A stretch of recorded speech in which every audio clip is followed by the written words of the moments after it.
Hey everyone, welcome to my Study in Australia series. मेरा नाम है Arbab Tufail. By qualification I am a PhD doctor, by profession मैं engineer हूँ. आज की जो वीडियो है उसमें मैं बेसिकली आपके साथ जो है वो डिस्कस करूँगी कि PhD के लिए कौन कौन सी स्कॉलरशिप अपॉर्चुनिटीज़ ऑस्ट्रेलिया में अवेलेबल हैं. अब मैं बात कर लेती हूँ सुपरवाइजर या प्रोजेक्ट बेस्ड स्कॉलरशिप की. ये स्कॉलरशिप जो है इसका बहुत ज़्यादा स्टूडेंट्स को पता नहीं होता, बट कैन यू इमेजिन कि यही वो स्कॉलरशिप है जो सबसे बेहतरीन स्कॉलरशिप है और यही वो स्कॉलरशिप है जो आप इजीली ले भी सकते हैं, यानी कि ये आपको सबसे आसान है मिलना अगर आप राइट स्ट्रेटजी यूज करें. और वो कैसे है वो मैं थोड़ी देर में एक्सप्लेन करूंगी, लेकिन सबसे पहले मैं ये बताऊंगी कि ये स्कॉलरशिप काम कैसे करता है. अच्छा, एक तो ये है कि यूनिवर्सिटी में डिफरेंट प्रोफेसर होते हैं, वो रिसर्चर होते हैं, वो डिफरेंट फील्ड में रिसर्च कर रहे होते हैं. इसी तरह हर कंट्री में जो है वो डिफरेंट रिसर्च बॉडीज होती हैं जो इन रिसर्चर्स को, इन प्रोफेसर्स को, इन सुपरवाइजर को ग्रांट देती हैं कि वो किसी पर्टिकुलर फील्ड पे रिसर्च करें. ऑस्ट्रेलिया में जो है वो है ऑस्ट्रेलियन रिसर्च काउंसिल, डेक्रा, इसके अलावा CSIRO है. ये वो डिफरेंट बॉडीज हैं, डिफरेंट हॉस्पिटल्स हैं जो चाहते हैं कि डिफरेंट जो डिजीज है उनके क्योर पे काम हो. तो ये वो सारी बॉडीज हैं जिनके पास रिसर्च होती है और ये अपने डिफरेंट राउंड जो है वो अनाउंस करती हैं, ओपन करती हैं कि जो सुपरवाइजर्स हैं या रिसर्चर हैं यूनिवर्सिटी के वो उसके लिए अप्लाई करें. सो दैट्स हाउ जो यूनिवर्सिटी के सुपरवाइजर्स हैं वो इस ग्रांट के लिए अप्लाई करते हैं. And once they get these grants तो उसके साथ कुछ एडिशन कंडीशंस अटैच होती हैं. और वो कंडीशंस क्या होती हैं कि जो भी ग्रांट उन्हें मिली है वो समटाइम्स 2, 3, 4 ईयर्स के लिए होती है. और उसमें ये रिक्वायरमेंट होती है कि आपने इसके लिए जो है वो 2 से 3 जो PhD स्टूडेंट हैं आपने उन्हें इनरोल करना है, आपने उन्हें लेना है इस वर्क के लिए.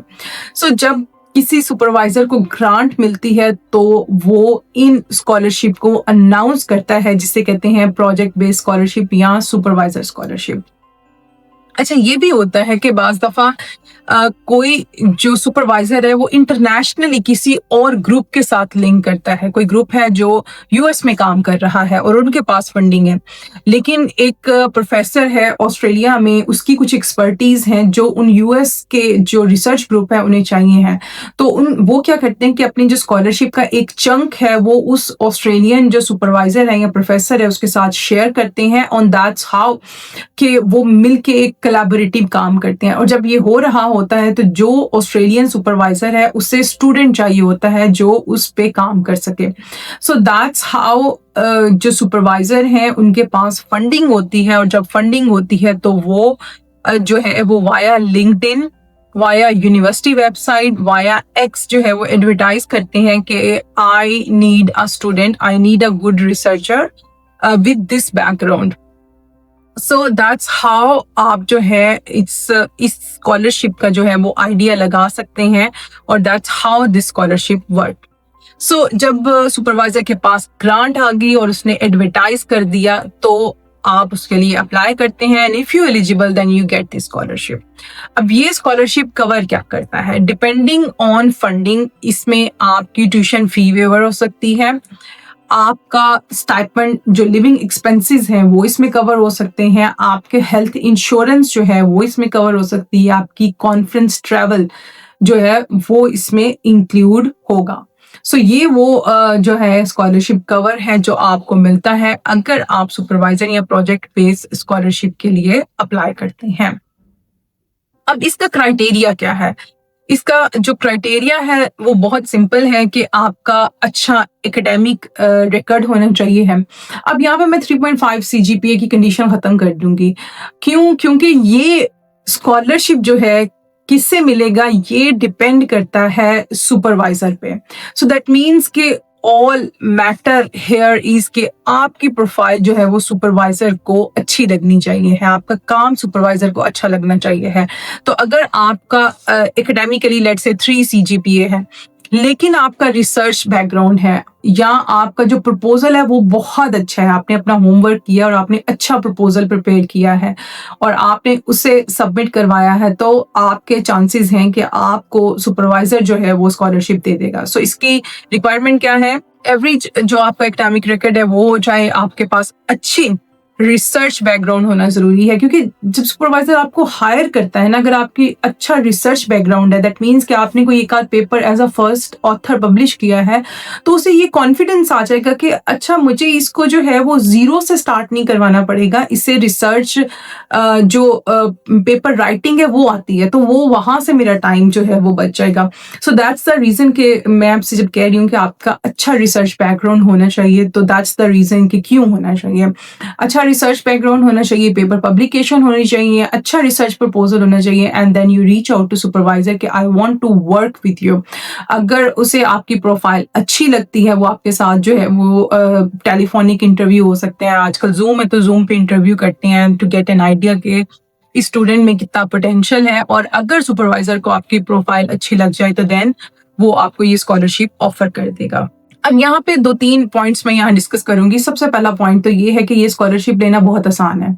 उसकी रीजन क्या है कि इसमें आपको यूनिवर्सिटी की तरफ से कोई अप्रूवल नहीं चाहिए, आपको एक्सटर्नली कोई अप्रूवल नहीं चाहिए। अगर आपको आपके सुपरवाइजर को आपकी प्रोफाइल अच्छी लगती है तो वो आपको ले लेगा, तो दैट द रीजन कि इसको लेना बड़ा आसान होता है। और नंबर 2 पे, अगर आप ऑस्ट्रेलिया में हैं और सोच रहे हैं कि आपने पीएचडी में एडमिशन लेना है बट यू वांट फंडिंग, तो आप जो है वो सुपरवाइजर या प्रोजेक्ट बेस्ड स्कॉलरशिप को कंसीडर कर सकते हैं। और वो कैसे पॉसिबल है? वो इस तरह से पॉसिबल है कि सुपरवाइजर को ये होता है कि जैसे उसने स्कॉलरशिप अनाउंस किया तो उसे होता है कि उसे कोई स्टूडेंट मिल जाए और वो जल्दी से स्टार्ट कर लें। अगर वो ओवरसीज से किसी को लेते हैं तो उसमें आपका जो है वो ये होगा कि एप्लीकेशन के बाद वीजा अप्लाई करना है। Visa can take couple of weeks to couple of months to more than a year as well. So ये एक लिमिटेशन होती है कि जिसकी वजह से अगर सुपरवाइजर के पास 2 प्रोफाइल हैं, लाइक इक्वल प्रोफाइल, तो वो उस प्रोफाइल को वेटेज देगा जो विद इन ऑस्ट्रेलिया है। अगर आप ऑस्ट्रेलिया में आपकी प्रोफाइल अच्छी है और आप पीएचडी के लिए अप्लाई करना चाहते हैं तो आप सुपरवाइजर या प्रोजेक्ट बेस्ड जो फंडिंग है उसे जरूर कंसिडर करें। अब जो सुपरवाइजर या प्रोजेक्ट बेस्ड स्कॉलरशिप है उसके लिए अप्लाई कैसे कर सकते हैं और कब अप्लाई कर सकते हैं? तो स्कॉलरशिप के लिए अप्लाई करने के लिए कोई डेडलाइन नहीं है। जब भी सुपरवाइजर स्कॉलरशिप को एडवर्टाइज करे और आपकी जो सुपरवाइजर के साथ जो है वो एक इंटरेक्शन हो जाए और सुपरवाइजर एग्री हो जाए कि यस ही और she is ready to sponsor your PhD, तो आप जो है वो यूनिवर्सिटी की वेबसाइट पे जाके पीएचडी के लिए अपनी जो एडमिशन एप्लीकेशन है उसे सबमिट करवा सकते हैं। और वहां पे आप प्रोजेक्ट बेस्ड जो स्कॉलरशिप है उसे आप सेलेक्ट करेंगे और अपनी जो सुपरवाइजर की डिटेल है वो ऐड कर देंगे, तो एडमिशन ऑफिस आपके सुपरवाइजर के साथ इंटरेक्ट करके बैकग्राउंड पे काम करेगा और आपको जो फाइनल कह लें कंफर्मेशन ऑफ एनरोलमेंट कह लें या COE जिसे कहते हैं वो इशू कर देगा, जिसमें आपके जो स्कॉलरशिप की डिटेल है वो अवेलेबल होगी। And it can be done any time around the year. कोई भी स्पेसिफिक जो है डेडलाइंस इसके लिए नहीं है। अब हम बात कर लेते हैं पीएचडी स्कॉलरशिप की, जो कि है इंडस्ट्रियल फंडिंग बेस्ड स्कॉलरशिप। अब ये स्कॉलरशिप है क्या? ये बेसिकली ये है कि बाज़ दफ़ा जो इंडस्ट्री है वो फर्टिलाइजर इंडस्ट्री हो सकती है, वो फूड इंडस्ट्री हो सकती है, हॉस्पिटल हो सकता है, गवर्नमेंट एजेंसी हो सकती है, वो पुलिस डिपार्टमेंट हो सकता है, वो टीचिंग डिपार्टमेंट हो सकता है, वो जो है वो एग्रीकल्चर जो फार्मिंग है वो हो सकता है कि उन्हें कोई रिसर्च करनी होती है और उस रिसर्च के लिए उन्हें जो है वो स्टूडेंट चाहिए होता है। तो बाज़ दफ़ा वो एडवर्टाइज करते हैं we have this project and we need someone to work on it.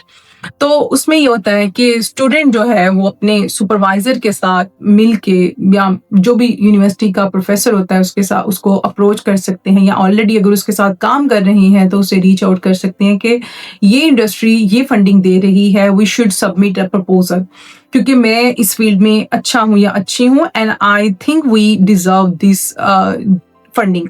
सो आप सुपरवाइजर के साथ मिलके या जो भी यूनिवर्सिटी का प्रोफेसर है उसके साथ मिलके काम करते हैं and then you submit your proposal. अगर आपका प्रपोजल अप्रूव हो जाता है तो इस तरह से आपको उस इंडस्ट्री की उस एजेंसी की जो फंडिंग है वो मिल जाती है।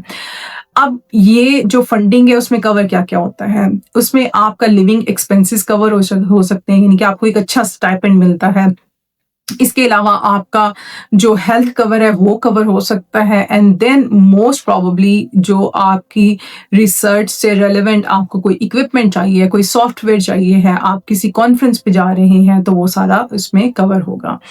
اب یہ جو اسکالرشپ ہے وہ بڑا ڈفرینٹ ہے، اور اس میں زیادہ تر یہی ہے کہ آپ آلریڈی اگر کسی سپروائزر کے ساتھ کام کر رہے ہیں، let's say just on a tuition fee ویور، کہ آپ صرف ٹیوشن فی نہیں پے کر رہے ہیں، تو یہ آپ کے لیے بڑا اچھا ہے، کیونکہ آپ نے پی ایچ ڈی پہ کام کرنا اسٹارٹ کر دیا، آپ کے پاس صرف ٹیوشن فی ویور ہے، آپ کے پاس کوئی اسٹائپنڈ نہیں ہے، کچھ بھی ایڈیشنل جو انسینٹیو ہوتے ہیں پی ایچ ڈی میں وہ آپ کو نہیں مل رہا، تو آپ اس طرح کی جو فنڈنگ اپرچونٹی ہے اسے ایکسپلور کر سکتے ہیں اور سپروائزر کے ساتھ مل کے اس کے لیے اپلائی کر سکتے ہیں۔ آئی نو اے فرینڈ کہ جنہوں نے یہاں پہ پی ایچ ڈی میں ایڈمیشن لے لیا، ان کے پاس صرف ٹیوشن فی ویور تھا، لیکن جب انہوں نے اپنی پی ایچ ڈی اسٹارٹ کی تو after 6 months she applied for a funding from a hospital and she got it, اور پھر اس کے بعد انہوں نے اپنی جو پی ایچ ڈی ہے وہ کمپلیٹ کی۔ یہ اسکالرشپ جو ہے اس کی بھی کوئی ڈیڈ لائن نہیں ہے، اب ڈپینڈ کرتا ہے کہ انڈسٹری یا جو بھی ایجنسی ہے یا جو بھی ڈپارٹمنٹ ہے وہ اسے کب اناؤنس کرتا ہے، اور then you can apply for it. اس فنڈنگ کا ایک ہی ڈرا بیک ہے جو مجھے لگتا ہے، وہ یہ ہے کہ اگر آپ ریسرچ اورینٹیڈ ہیں اور آپ جو ہے وہ ریسرچ آرٹیکل لکھ رہے ہیں، اور اگر وہ انڈسٹری بیسڈ کوئی ایسا ڈیٹا ہے جو سینسیٹیو ڈیٹا ہے اور وہ انڈسٹری جو ہے وہ اسے پبلش نہیں کرنا چاہتی، تو دین وہ آپ پہ یہ لمٹ لگا سکتے ہیں کہ آپ جو بھی آپ ریسرچ ورک کر رہے ہیں آپ اسے پبلش نہیں کر سکتے ہیں۔ So this is kind of a drawback, because جب آپ پی ایچ ڈی میں ہوتے ہیں تو آپ اپنی ایک پروفائل ڈیولپ کر رہے ہوتے ہیں، آپ ریسرچ آرٹیکل جو ہے وہ لکھ رہے ہوتے ہیں، and you want to publish them, you want to make your research profile strong, تاکہ آپ آگے جو ہے اس فیلڈ میں ایکسل کر سکیں۔ تو اگر آپ کے پاس یہ لمیٹیشن آئے گی تو اس میں یہ ہوگا کہ آپ اپنے ورک کو جو ہے وہ پبلش نہیں کر سکتے ہیں۔ So that's the only limitation I can think of, otherwise this is also an opportunity if you are already have started your PhD یا آپ پی ایچ ڈی کو کنسیڈر کر رہے ہیں، اینڈ یو نو کہ آپ کو ٹیوشن فی ویور مل جائے گا لیکن آپ کو ایڈیشنل جو ایکسپینسز ہیں اس سے کور کرنے ہیں، تو وہ آپ کیسے کر سکتے ہیں۔ So this is the way to go. اب میں بات کر لیتی ہوں last but not the least scholarship option for P H D, جو کہ ہے ایکسٹرنل فنڈنگ یا ہوم کنٹری فنڈنگ۔ کئی کنٹریز ایسی ہیں جو اپنے اسٹوڈنٹ کو اسکالرشپ دیتی ہیں تاکہ وہ آسٹریلیا آ کے اسٹڈی کر سکیں۔ ان کنٹریز میں جو ہے وہ ہے چائنا، اس کا سی ایس سی اسکالرشپ ہے، سعودی عربیہ ہے، اس کا سعودی عربین جو گورنمنٹ ہے اس کا اسکالرشپ ہے، انڈونیشیا کا اسکالرشپ ہے، پاکستان کا ایچ ای سی اسکالرشپ ہے۔ تو یہ وہ اسکالرشپ ہیں جو اپنے اسٹوڈنٹ کو دیتے ہیں، اور وہ اسٹوڈنٹ جو ہے وہ آسٹریلیا میں آ کے اپنی جو پی ایچ ڈی ہے اسے کمپلیٹ کر سکتے ہیں۔ یہ جو ڈفرینٹ جو باڈیز ہیں، اوورسیز باڈیز ہیں، جیسے میں نے کہا کہ انڈونیشیا کی ہے، چائنا کی ہے، پاکستان کی ہے، سعودی عربیہ کی ہے، ان کا آسٹریلیا کی جو ڈفرینٹ یونیورسٹیز ہیں ان کے ساتھ ایم او یو سائن ہوا ہوا ہے، اور وہ اس طرح سے ہے کہ وہ یونیورسٹی جو ہے وہ اسٹوڈنٹ کو اسٹائپنڈ دے گی، اوورسیز ہیلتھ کور دے گی، ایئر فیئر دے گی، اور یونیورسٹی جو ہے وہ اسٹوڈنٹس کو ٹیوشن فی ویور دے گی۔ That's how this works. So اب ہوتا یہ ہے کہ آپ کسی بھی کنٹری میں ہیں اور آپ کو جو ہے وہ لیٹس سے چائنا سے ہیں، آپ کو سی ایس سی اسکالرشپ مل گیا، اب آپ نے یہاں کے کسی بھی یونیورسٹی کے کسی سپروائزر کو اپروچ کیا اور اسے بتایا کہ I got this scholarship and I want to apply for this university under your supervision, تو سپروائزر آپ کو اپروول دے دیتا ہے اینڈ دین آپ اپلائی کرتے ہیں۔ تو جب آپ اپلائی کر لیتے ہیں ایڈمیشن کے لیے پی ایچ ڈی کے، تو جو آپ کی ایڈمیشن اپلیکیشن ہے اس میں جو اسکالرشپ کا سیکشن ہے اس کے ڈراپ ڈاؤن مینیو میں یہ آپشن ہوگا۔ سی ایس سی کا اسکالرشپ ہے تو اس کا آپشن ہوگا، ایچ ای سی کا اسکالرشپ ہے تو اس کا آپشن ہوگا، آپ اسے کلک کریں گے اینڈ دین آپ اپنی اپلیکیشن سبمٹ کروا دیں گے۔ جب آپ اپنی اپلیکیشن سبمٹ کروائیں گے تو یونیورسٹی آپ کی پروفائل کو ریویو کرے گی اور آٹومیٹکلی آپ کو جو ہے وہ ٹیوشن فی ویور دے دے گی۔ سو جب آپ کو ایڈمیشن مل جائے گا تو وہ آپ ڈاکیومنٹ اپنے جو بھی ہوم کنٹری ہے وہاں پہ دیں گے اور وہ آپ کا جو اسٹائپنڈ ہے یا جو بھی ایڈیشنل انسینٹیو ہے وہ آپ کو دے دیں گے۔ So that's how this scholarship work. اب اس میں کور کیا ہوتا ہے؟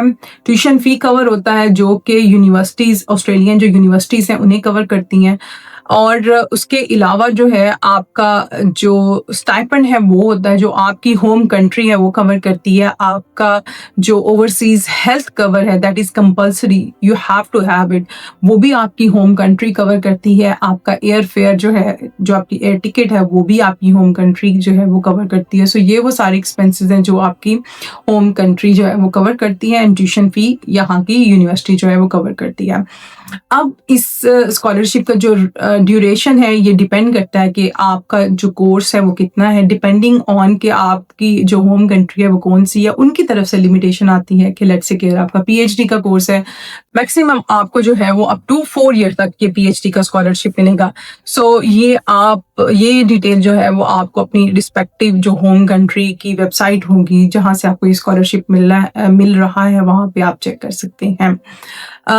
اب یہ سال میں کبھی بھی ہو سکتا ہے, ڈیپینڈس کہ یہ وہ اسکالرشپ جو ہے آپ کی ہوم کنٹری کا وہ کب اناؤنس ہوتا ہے, تو یہ ٹوٹلی اس پہ ڈیپینڈ کرتا ہے. اس کی کوئی بھی ڈیڈ لائن نہیں ہے, it can happen throughout the year. اچھا, اب اس کے ڈرا بیک کی بات کر لیں تو اس کا ایک ہی ڈرا بیک ہوتا ہے کہ جب آپ کو ہوم کنٹری کا اسکالرشپ ملتا ہے تو آپ پہ ایک لمیٹیشن آتی ہے کہ آپ نے اپنی اسٹڈیز کمپلیٹ کرنے کے بعد واپس اپنی کنٹری میں جانا ہے. اگر آپ نہیں جاتے ہیں تو then you have to pay back the amount you get as a scholarship from your home country.